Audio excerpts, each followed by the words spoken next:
It was a sunny summer afternoon when I headed down to the Hester Street Fair.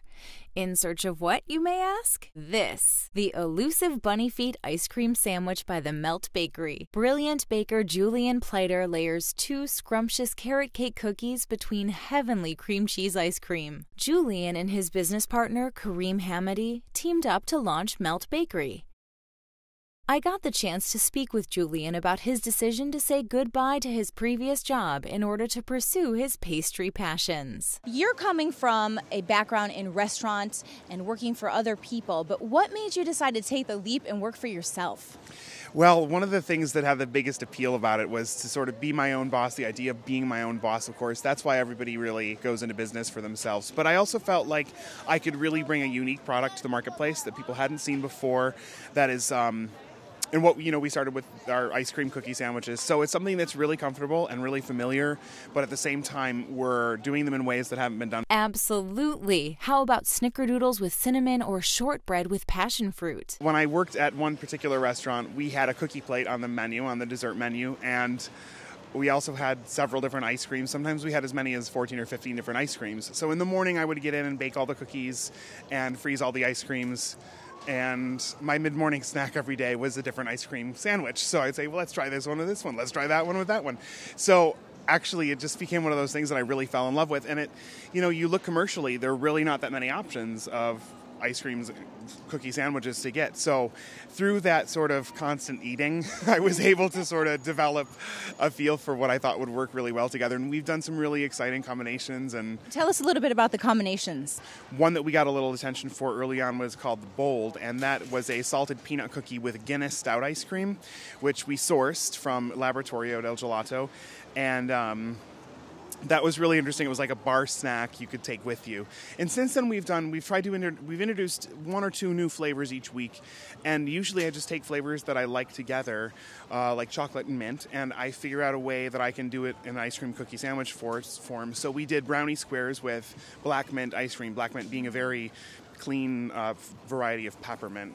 And so things like that. Brown butter bourbon with peach seemed like a natural fit to me. I don't know where the genesis is always, but I usually trust it. It usually works out. And it has worked out. Julian will be opening a storefront in the near future. But how did he get the idea? So the aha moment for me started with realizing simply that I couldn't get a product that I wanted, that I knew how to make very well. And then the next aha moment came when we focused in on just this little area in the business plan and said, this is something that no one is doing, and no one is doing well, and no one is doing innovatively. And we thought of 100 ways to innovate it in the first couple days, and it was born. The spark for me was realizing that I had a product that would expand people's horizons a little bit from within the framework of something that was really comfortable and familiar. What was the best piece of advice that someone gave to you? I guess the best piece of advice someone gave to me... Can I think about it for 5 seconds? Sure. Okay. Well, I think probably the most important piece of advice I've gotten from anybody, and I don't even necessarily remember, but it probably came from a number of people along the way, was to not get discouraged, because it is very difficult and it's really nerve-wracking to voluntarily leave the solidarity of a workplace and to leave the security of employment to do your own thing, no matter how passionate you are about it, unless you're, a lottery winner or something, which I am not, for the record. But I think the most important piece of advice that I was given was to just keep your head up and keep at it. What's the next thing for you with the Melt Bakery?